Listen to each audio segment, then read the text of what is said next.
نبی پاک صلی اللہ علیہ وسلم کی سیرت کے متعلق بات شروع ہو جاتی ہے۔ اب تمہید کے طور پر چند جمعے میں نے آپ حضرات کے سامنے بات رکھی۔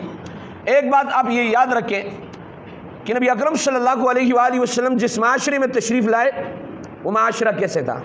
پچھلے جمعے کو اس کے متعلق بات کی تھی کہ وہ معاشرہ عربیوں کا معاشرہ تھا اور قبائلی سسٹم تھا اس میں، اور نبی اکرم صلی اللہ علیہ وآلہ وسلم جن لوگوں کے پاس تشریف لائے وہ دور وہ وقت کیسا تھا؟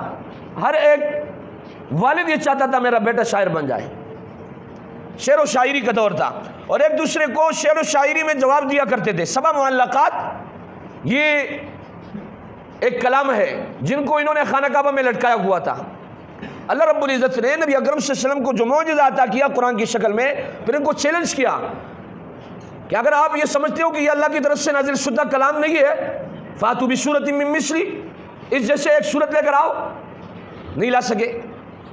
چیلنج کو قبول کرنے کے بعد اقرار کیا، 3 دن تک اس پر وہ بیٹھے رہے، سر پکڑا انہوں نے، لیکن اقرار کیا کہ یہ کلام من جانب اللہ ہے، یہ اللہ کی طرف سے ہے۔